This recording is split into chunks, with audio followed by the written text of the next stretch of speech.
करेंगे। Types of equilibrium की भी हम यहाँ बात कर लेते हैं। इक्विलिब्रियम के कितने टाइप्स होते हैं?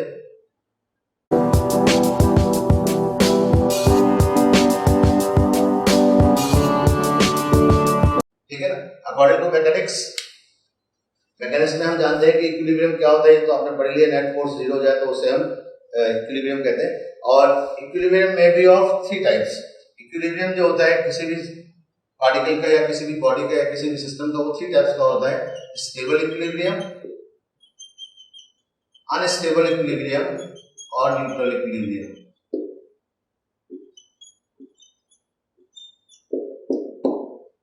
स्टेबल, अनस्टेबल और न्यूट्रल, ये तीनों के तीनों इक्विलिब्रियम तभी आपको पता लग पाएंगे जब आप उस बॉडी को उसकी प्रेजेंट पोजीशन से डिस्टर्ब करेंगे।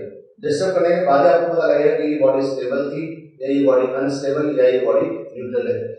In terms of potential energy, अगर बॉडी को डिस्टर्ब करने पर, if the body is disturb, अगर बॉडी को आपने क्या किया, डिस्टर्ब किया और उसकी पोटेंशियल एनर्जी बढ़ गई, इसका मतलब वो स्टेबल इक्विलिब्रियम में था। जैसे मान लीजिए कि यहाँ पे कोई बॉल है और आप इसकी पोजीशन को डिस्टर्ब करेंगे, इसको ऊपर ले जाएंगे इस तरफ या फिर इस तरफ, पोटेंशियल एनर्जी बढ़ जाएगी। पोटेंशियल एनर्जी बढ़ जाएगी, इसका मतलब वो स्टेबल इक्विलिब्रियम में है। और अगर बॉडी को डिस्टर्ब करने पर पोटेंशियल एनर्जी डिक्रीज हो जाएगी, मान लीजिए बॉल यहाँ पर रखी होती है और आप इसको डिस्टर्ब किया, पोटेंशियल एनर्जी डिक्रीज हो गई, तो फिर वो अनस्टेबल है। और अगर बॉडी को डिस्टर्ब करने पर भी पोटेंशियल एनर्जी में कोई चेंज ना आए, यू कांस्टेंट रहे, यू कांस्टेंट होने का मतलब ये है कि स्टिल उस पर नेट फोर्स क्या लगता रहे, जीरो लगता रहे, स्टिल नेट फोर्स उस पर जीरो लगता रहे, इसका मतलब वो इक्विलिब्रियम क्या होगा, न्यूट्रल इक्विलिब्रियम। जैसे ये कोई स्मूथ सरफेस पर या स्मूथ टेबल पर एक बॉल रखी है और आप इसको डिस्टर्ब कर भी दिया तो भी इसकी एनर्जी में कोई चेंज नहीं आएगा। So these are the 3 different types of equilibrium, stable, unstable और न्यूट्रल। लेकिन हम मैकेनिक्स नहीं पढ़ रहे हैं, हम इलेक्ट्रोस्टैटिक्स पढ़ रहे हैं। हम बात करते हैं चार्ज की और इलेक्ट्रोस्टैटिक सिस्टम की। तो आप एक बात का ध्यान रखिएगा कि जितने भी हमने यहाँ पर इक्विलिब्रियम पढ़ लिए थे, ये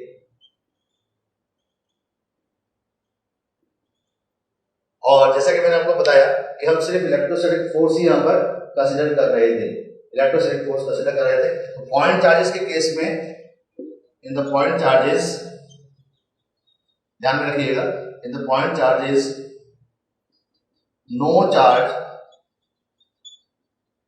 can be in stable equilibrium under the influence of electrostatic force only। Point charges के केस में कोई भी चार्ज कंप्लीटली कभी भी स्टेबल इक्विलिब्रियम में नहीं होता, कंप्लीटली नहीं होता। पर्टिकुलर किसी एक केस में, एक कंडीशन में हो जाएगा। लेकिन अगर आप उसको स्टेबल बोल रहे हैं, स्टेबल का मतलब ये कि वो स्टेबल है, हर कंडीशन में वो स्टेबल है। जैसे मान लीजिए, सपोज कीजिए कि मैं एक स्ट्रिंग से मैंने यहाँ पर एक बॉल को लटका दिया है, ये यहाँ से बॉल को लटका दिया, ये बॉल है, ये सपोज कीजिए ये बॉल है, और इसको मैंने इधर छोड़ दिया या इसको मैंने इधर छोड़ दिया या इसको मैंने इधर छोड़ दिया, किसी तरह से भी छोड़ेंगे तो ये अल्टीमेटली उसी पोजीशन पर लौट के आएगा, लौट करके आएगा। इसका मतलब मैं ये मान सकता हूँ कि इस पोजीशन में ये स्टेबल था। लेकिन पॉइंट चार्जेस के केस में ऐसा नहीं होता कि आप किसी भी डायरेक्शन में उसको डिस्प्लेस करें और वो तुरंत उस पॉइंट पर वापस लौट करके आ जाए। इसलिए मैंने यहाँ पर बात लिखी है, बहुत इंपॉर्टेंट है। बहुत सारे लोग इस बात को नहीं जानते और नहीं बताते और नहीं समझते, लेकिन मैं आपको बता रहा हूँ कि under the influence of electrostatic force only, not any point charge can remain in stable equilibrium always. Particular किसी एक कंडीशन में या एक लाइन पर वो इक्विलिब्रियम में, स्टेबल इक्विलिब्रियम में रह पाएगा। लेकिन जनरलाइज करके हम उसको ये नहीं बोल सकते कि ये स्टेबल इक्विलिब्रियम में रहेगा। चलिए,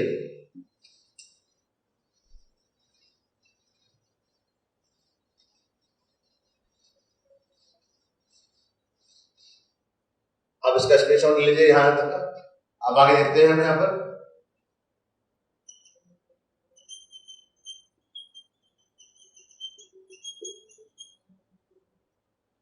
जैसे कि अभी हमने यहाँ देख लिया था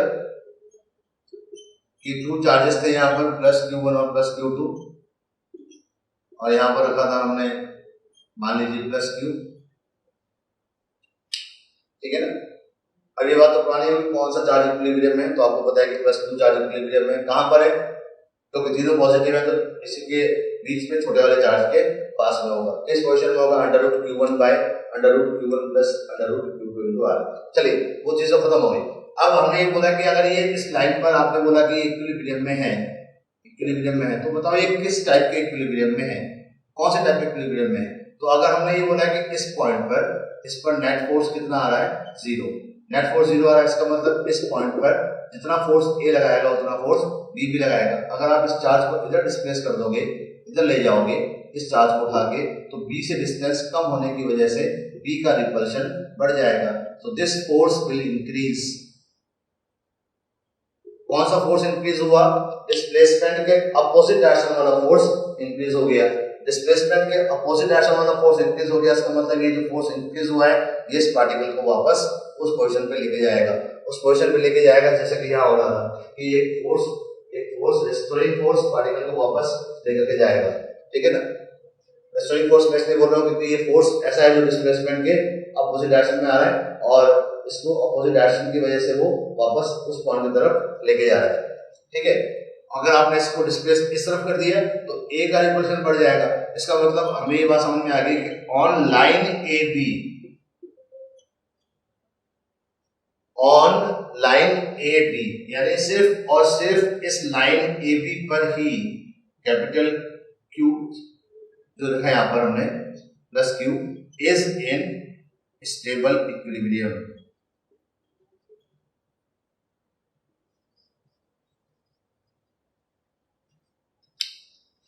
दोनों अलग अलग बातें हैं। अगर आपसे कोई बोलता है कि क्या Q ये स्मॉल q जो है वो स्टेबल है, स्टेबल है, तो आप बोलेंगे कि नहीं स्टेबल नहीं है, तो बोलेगा स्टेबल ही नहीं है, तो आप बोलेगा नहीं स्टेबल है लेकिन सिर्फ लाइन AB पर ही ये स्टेबल है।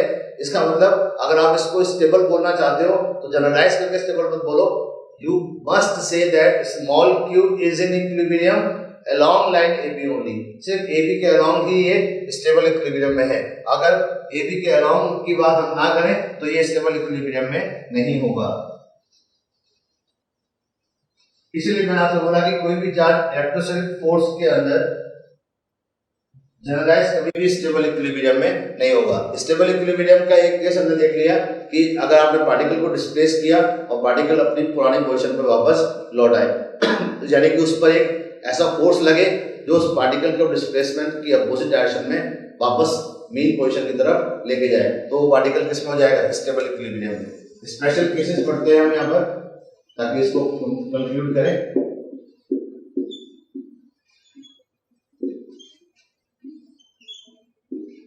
टू आइडेंटिकल चार्जेस हैं ये,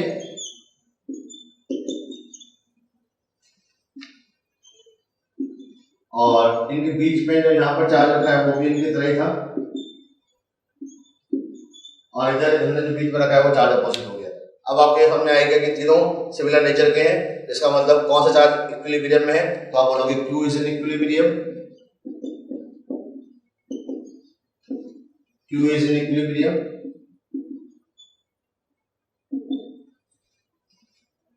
minus Q is in equilibrium.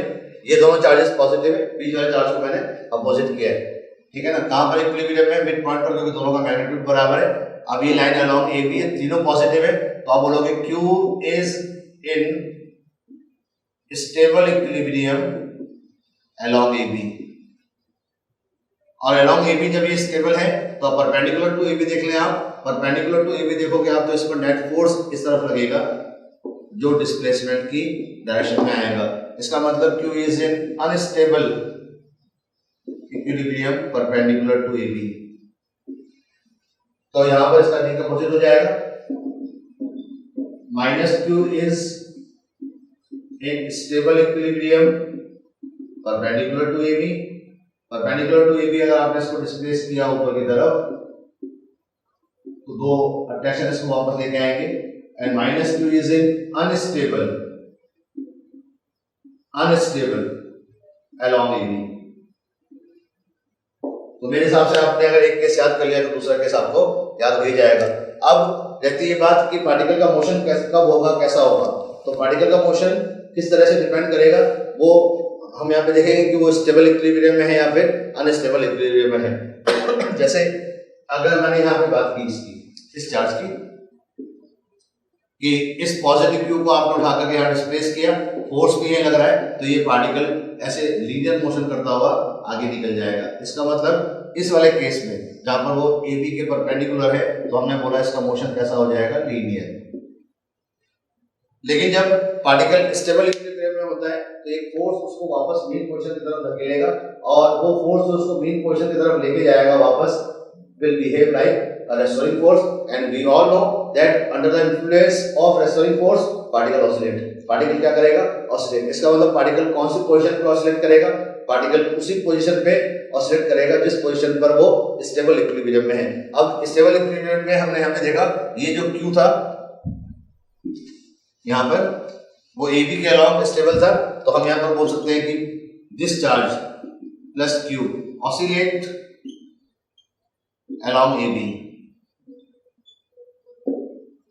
क्योंकि इस AB लाइन पे ये स्टेबल था। और यहाँ पर हमने देखा कि ये perpendicular to AB stable equilibrium में है, -q चार्ज AB के परपेंडिकुलर स्टेबल इक्विलिब्रियम में है। तो सिमिलरली आप यहाँ पर क्या बोलोगे कि -q oscillates perpendicular to AB, oscillate करेगा ये। और रेस्टोरिंग फोर्स इस पर लगेगा, नेट फोर्स,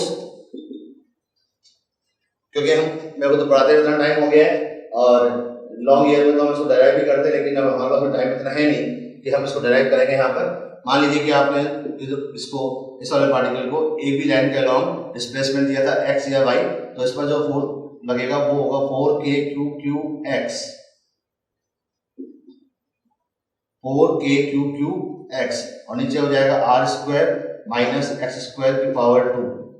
आप चाहे तो इतना लंबा याद करें, क्योंकि मैं आपको ये बताने की कोशिश कर रहा हूँ कि ये फोर्स अभी x के डायरेक्टली प्रोपोर्शनल नहीं है। x के जब डायरेक्टली प्रोपोर्शनल नहीं है ये फोर्स x के डायरेक्टली प्रोपोर्शनल बाद में आएगा। थोड़ा मैं क्लियर कर देता हूँ इसको साफ इस वाले केस में।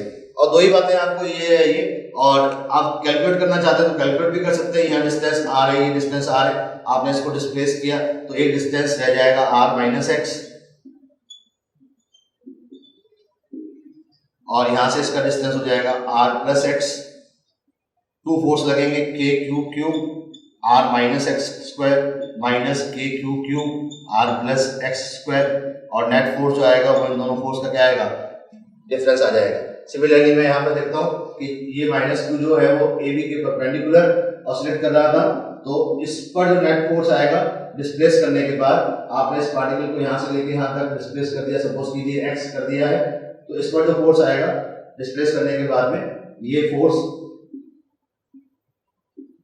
एक फोर्स इधर लग गया और एक फोर्स इधर लग गया। मान लीजिए ये फोर्स F1 है और ये फोर्स भी F1, ये एंगल थीटा, ये angle theta, two equal forces, और इन दोनों के बीच में एंगल कितना है, थीटा थीटा टू थीटा, तो ये हो जाएगा 2F1 cos थीटा। ठीक है ना। अब या तो आप इस तरीके से वहां पर बैठ करके फोर्स कैलकुलेट करेंगे। कितने बच्चे ऐसे हैं जिनको पहले से ही याद है, क्योंकि मैं आपको लिखा रहा हूँ, अब मैं आपको लिखा रहा हूँ, तो अब याद नहीं था तो फिर आप उसको याद कर लीजिएगा और बिना देखे 2-3 बार लिखिएगा, क्योंकि ये स्टैंडर्ड केस है और इसलिए मैंने लिख दिया यहाँ पर पहले ही स्पेशल केस है। चलिए कैलकुलेट करने के बाद में जो इसका रिजल्ट आएगा यहाँ पर f वो आएगा 4kqqr x r square minus x square whole square. चलिए मैं तो आपसे बोलता हूँ कि इतना लंबा आपको याद रह पाए तो ठीक है, नहीं भी याद रह पाए तो फिर आप इस तरीके से कैलकुलेट कीजिएगा। और यहां पर ये आएगा नेट फोर्स जो आएगा 2kqqx, और यहाँ आएगा r square plus x square की पावर 3/2। और ये फोर्स दोनों ही केस में डिस्प्लेसमेंट के अपोजिट डायरेक्शन में आएगा, इसलिए आप चाहे तो यहाँ पर नेगेटिव साइन ऐड कर सकते हैं। ये मैंने लंबी लंबी जो फोर्स ने इसलिए लिखा है क्योंकि मैंने बताया पार्टिकल यहाँ पर क्या कर रहा है, ऑसिलेट कर रहा है, और ये इस पर रेस्टोरिंग फोर्स लग रहा है, लेकिन ये फोर्स अभी x पर पूरी तरह से डायरेक्टली प्रोपोर्शनल नहीं है। लेकिन if x is very very less than r, अगर ये x r से बहुत छोटा हो जाता है तब ये फोर्स बन जाएगा 4k r³ into x. Similarly जब यहाँ पर x is very very less than r, तब ये फोर्स बन जाता है 2k³ r³ इंटू एक्स। अब आप देखिए कितनी सिमेट्री आ गई। ये तो अब आप याद ही कर सकते हैं, सिर्फ आपको इतना याद करना है। अब आप देखो ना, याद करना है आपको क्या किया। अगर तीनों चार्ज पॉजिटिव है तो 4k³ और दो पॉजिटिव के बीच में नेगेटिव है तो 2k³। अब ये फोर्स x के डायरेक्टली प्रोपोर्शनल है और डिस्प्लेसमेंट के अपोजिट था ही, इसका मतलब अब ये रेस्टोरिंग फोर्स बन जाएगा और इन दोनों ही केसेस में ये क्या करेगा, सिंपल हार्मोनिक मोशन। क्या करेगा, सिंपल हार्मोनिक मोशन। और सिंपल हार्मोनिक मोशन करेगा तो फिर इसका टाइम पीरियड भी आएगा। आप इसका स्क्रीनशॉट ले लीजिए एक बार, रेस्टोरिंग फोर्स है ये और ये बहुत इंपॉर्टेंट है, ठीक है ना। तो बात एनालाइज तो ये हुई थी कि when similar charges present between two identical charges, तो इसका मतलब along the line the particle will be in stable equilibrium and it will oscillate if it is displaced from its mean position. When opposite charge is placed between two identical charges, when opposite charge is placed between two identical charges, that charge will oscillate perpendicular to the line और ये इस पर restoring force लगेगा। अब आप चाहें तो इस सिंपल हार्मोनिक मोशन का टाइम पीरियड कैलकुलेट कर सकते हैं। टाइम पीरियड आपको चाहिए तो टाइम पीरियड का फॉर्मूला होता है T = 2π√, मास बाय के। ये कूलॉम्स कांस्टेंट नहीं है, ये है फोर्स कांस्टेंट। ये जो रेस्टोरिंग फोर्स के साथ में डिस्प्लेसमेंट के अलावा टर्म्स है वो है, तो इस वाले केस में ये टाइम पीरियड आ जाएगा 2π√mr³/4k³।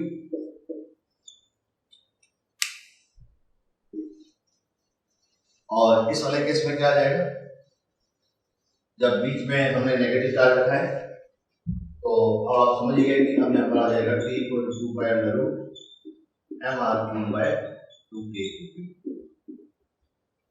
सिमेट्री आ गई ना, एक में 4k³ और एक में 2k³। और मैं आपको बता दूं कि जब आप इतनी सिमेट्री याद कर रहे हो कि अगर आगे देखेंगे हम, एक रिंग का केस जब होगा कि रिंग पर आपने पॉजिटिव चार्ज रखा है और एक नेगेटिव चार्ज को आपने यहाँ से रिलीज कर दिया है।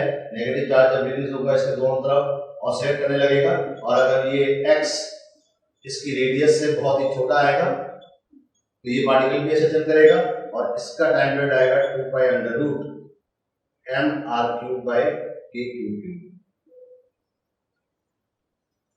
तो ये सिमेट्री अब आपको याद होगी, शॉर्ट ट्रिक भी बन गई। और ये अब आपको हमेशा के लिए याद रखना कि रिंग के केस में आ जाएगा T = 2π√mr³/k³। दो पॉजिटिव के बीच में एक नेगेटिव आएगा तो T = 2π√mr³/2k³। और अगर दो पॉजिटिव के बीच में पॉजिटिव ही आएगा तो T = 2π√mr³/4k³। बाकी सब केसेस में कैसा करना पड़ेगा तो मैंने आपको समझा दिया कि आप उसको डिस्प्लेस करें, पार्टिकल को डिस्प्लेस करें, नेट फोर्स पता लगाएं और नेट फोर्स के बाद में कंडीशन आ जाएगी, राइट। लेकिन ये स्पेशल केस है जो आपको याद रहना ही चाहिए।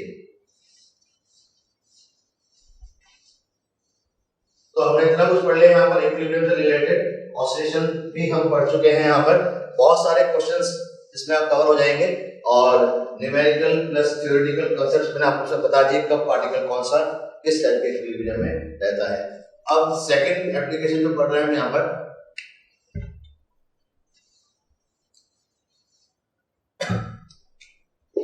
और ये भी बहुत इंपॉर्टेंट है, टू बॉल्स प्रॉब्लम। क्योंकि नीट में ये कई बार पूछी जा चुकी है और जेईई मेंस से question as it is NEET में आए हैं। 2016 में भी आया था, 2011 में भी आया था। तो और इसमें कुछ कंसेप्ट ऐसे हैं जिनके अभी भी चांसेस हैं कि वो नीट में आ सकते हैं और किस तरह से आएंगे और किस तरह से पूछे जाएंगे ये हम अभी सीखेंगे। पर कौन कौन सी बातें हमें इसमें याद रखनी है ताकि हम समय बचाएं, ये भी आप ध्यान में रखिएगा, ठीक है। चलिए, ये टू वॉल्स हैं, are suspended with identical strings.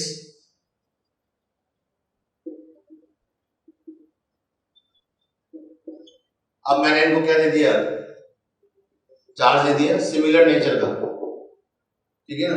अभी सिंप्लिसिटी में मैं ये मान रहा हूं कि मैंने इन दोनों को चार्ज दिया है वो सेम नेचर का और सेम मैग्नीट्यूड का है, यानी मैंने इस पर भी प्लस क्यू और इस पर भी प्लस क्यू चार्ज दे दिया है, ठीक है ना। मैकेनिक्स में आप जानते हैं कि कौन कौन से फोर्सेस कब कब कहाँ कहाँ लग रहे होते हैं सॉरी, इस फोर्स की, इस चार्ज की बात कर रहे हैं तो यहाँ पर क्या लगेगा mg, और towards the point of suspension लगेगा tension, tension always acts towards the point of suspension. ये प्लस क्यू इसको रिपेल करेगा, दूर की तरफ धक्का देगा, तो इस पर इलेक्ट्रोस्टैटिक फोर्स लगेगा Fe। बात समझ में आ गई, ये लगेगा। अब हम यहाँ पे तीन फोर्सेस देख रहे हैं, इस पर इक्विलिब्रियम में है या नहीं है, तो हम देखते हैं कि इक्विलिब्रियम की कंडीशन बन सकती है अगर ये एंगल यहाँ पर मैंने मान लिया कितना है थीटा,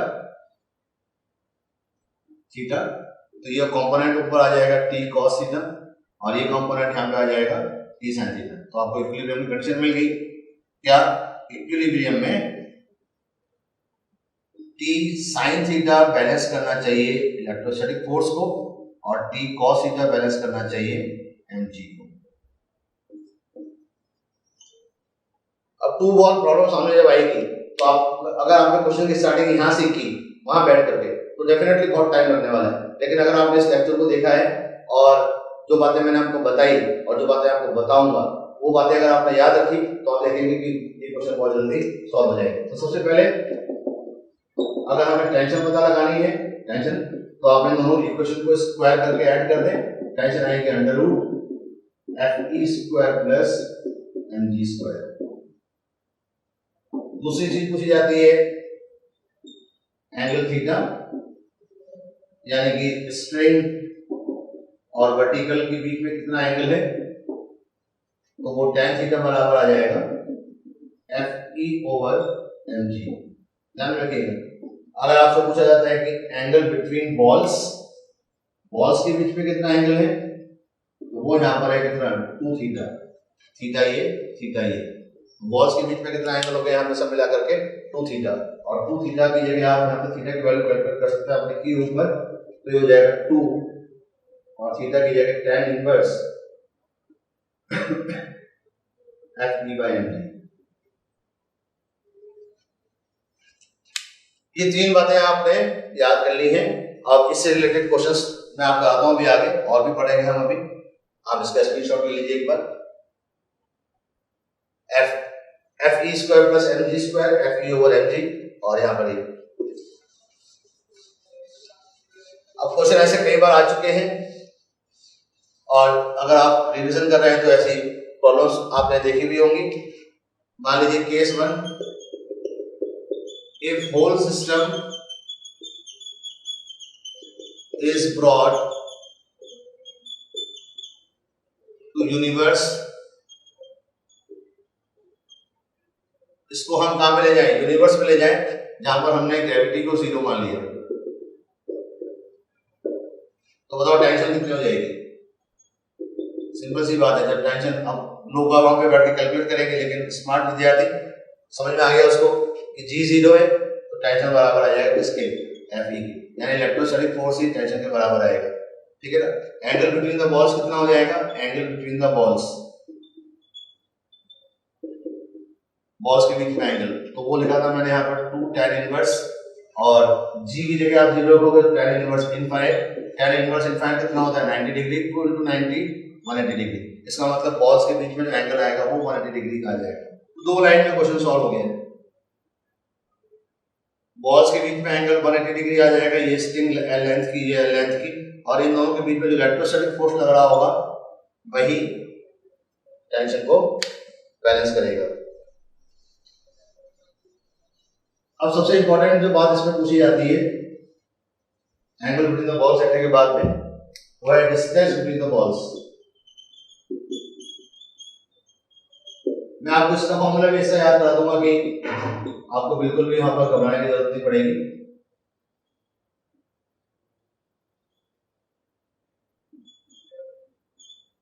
मान लेता हूं बॉल्स के बीच का डिस्टेंस कितना है यहाँ पर x, और ये लेंथ है l, ठीक है ना। अब 2 तरीके हैं, आपने एक फॉर्मूला तैयार कर लिया था अभी tan theta, tan theta equal to आप याद करता है Fe over mg, electrostatic force जो बॉल्स के बीच में लगेगा यहाँ पर वो हो जाएगा के Q square by x square.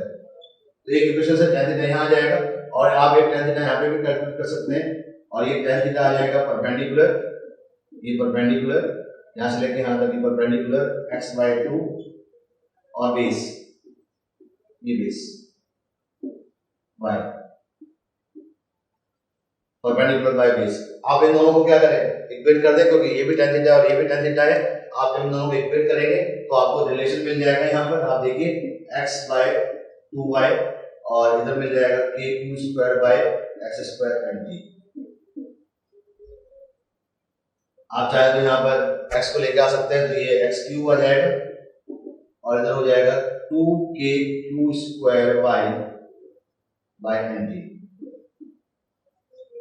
अब जनरली जो क्वेश्चन पूछे गए हैं या पूछे जाते हैं उसमें ये बोलते हैं कि string of length is very very greater than distance between the balls, balls के बीच का डिस्टेंस कम है। मतलब इस तरह का कोई केस बन रहा है, यहाँ पर इस तरह का केस बन रहा है जिसमें ये L बहुत ज्यादा है और ये x बहुत छोटा है। तो सॉरी, तो अगर थीटा बहुत छोटा हो जाएगा तो उस केस में आप क्या करेंगे, ध्यान रखिएगा, क्योंकि ये क्वेश्चन भी नीट में पूछा जा चुका है 2011 में। Special case if theta is small, अगर ये थीटा बहुत छोटा है, थीटा बहुत छोटा है तो फिर आप tan थीटा को नहीं बल्कि आप फिर sin थीटा को tan थीटा के इक्वेट कर दीजिए। अब इस ट्रायंगल के अंदर sin थीटा जो आएगा वो आएगा perpendicular by hypotenuse.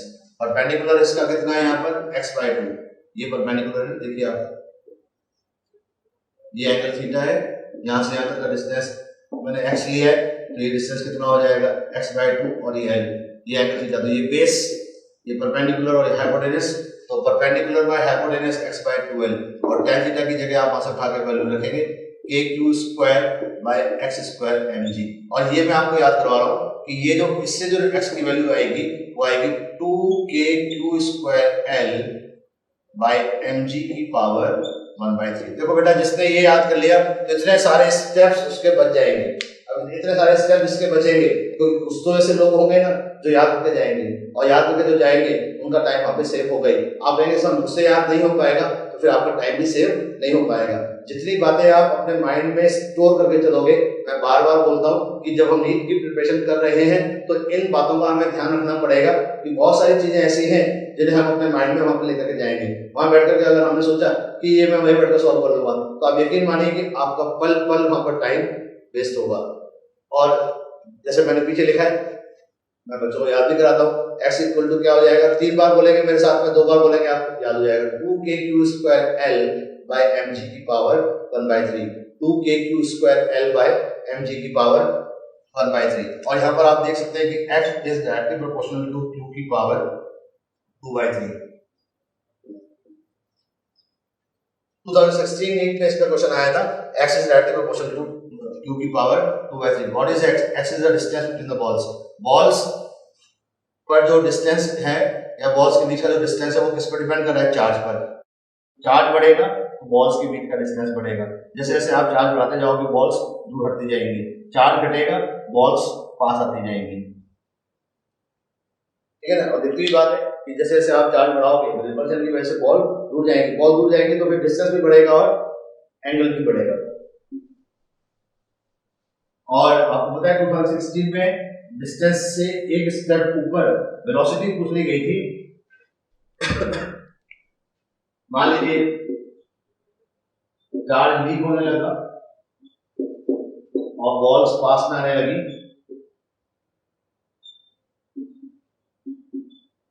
Charge leaks balls come closer, charge leak होने लगा बॉल पास में आने लगी,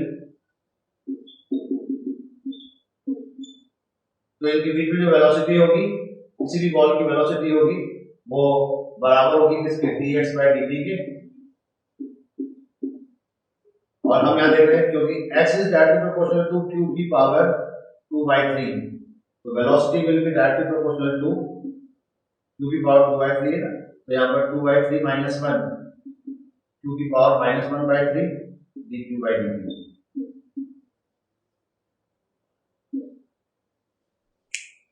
अब मान लीजिए उसने क्वेश्चन में सिंपली ये पूछ लिया कि चार्ज लीक हो रहा है, चार्ज लीक हो रहा है तो क्या ये वेलोसिटी कांस्टेंट है, तो आप बोलेंगे कि ये वेलोसिटी डिपेंड कर रही है dq by dt।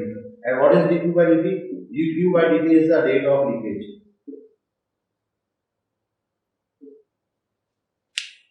चलिए मैं ये बोलता हूँ कि अगर रेट ऑफ लीकेज कांस्टेंट है, dq by dt कांस्टेंट है, तो क्या वेलोसिटी कांस्टेंट है? अगर dq by dt कांस्टेंट है तो क्या वेलोसिटी कांस्टेंट है? तो dq by dt तो कांस्टेंट है, ठीक है ना, लेकिन v किस पर डिपेंड कर रहा है? साथ में q पर भी डिपेंड कर रहा है। और चार्ज जो है वो चार्ज टाइम के साथ में क्या होता जाएगा?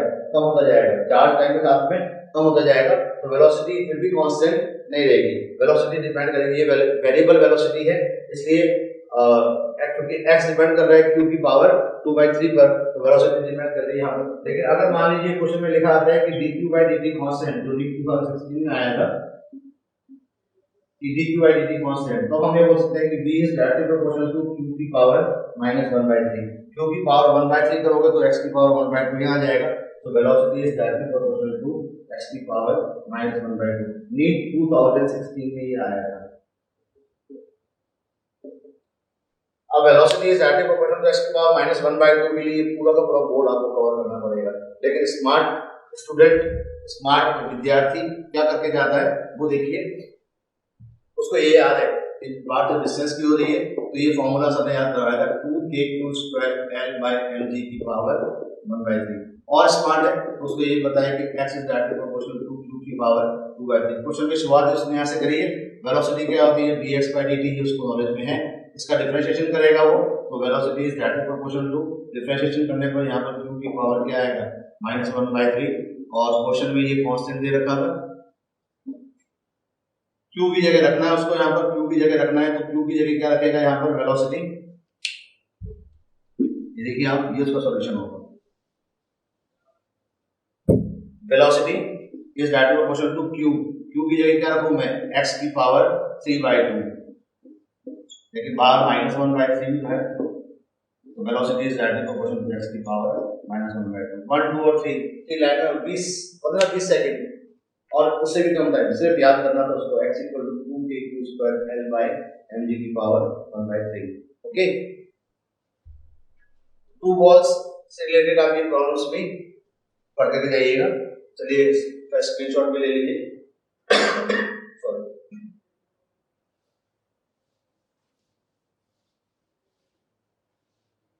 तो यहाँ तक हमने अभी कूलॉम्स लॉ की एप्लीकेशंस पढ़ लिए, और अब इसका जो नेक्स्ट आर्टिकल है वो क्या है? Electric field. तो अब हम जल्दी जल्दी इस चैप्टर को आगे बढ़ाएंगे, और जिस तरह से हम रिवीजन करते आ रहे हैं सारी की सारी चीजें हम कंसेप्ट, मैंने आपसे बोला था कि 4 से 5 घंटे में आपका ये चैप्टर रिवाइज हो जाएगा, 4 से 5 घंटे में, क्योंकि चैप्टर बहुत बड़ा है और बच्चा ये सोचता है कि मैं इसका क्या करके जाऊँ क्या नहीं करके जाऊँ। इस लेक्चर से जो आज आपने मेरे साथ में यहाँ पर अटेंड किया, बहुत सारी चीजें हमने सीखी है और ये चीजें आपने नोट कर ली हैं अगर, तो उन बातों को जो आपको याद रखना है उसका आप स्टार जरूर लगा दीजिएगा, और मेरे इस लेक्चर के बाद एक बार बिना देखे जरूर लिखिएगा। स्टेबल इक्विलिब्रियम, अनस्टेबल इक्विलिब्रियम के बारे में ये वीडियो अगर आपको रिवाइंड करके देखना हो तो आप रिवाइंड करके जरूर देखिएगा। जहाँ पर भी आपको ना समझ में आए 3-4 बार देखिएगा। मैंने आपको सारी बातें क्लियर कर स्पष्ट शब्दों में समझा दी है कि कब कौन सा चार्ज किस तरह के इक्विलिब्रियम में रहेगा, ठीक है ना। तो नेक्स्ट लेक्चर में हम स्टार्ट करेंगे इलेक्ट्रिक फील्ड। ठीक, थैंक यू।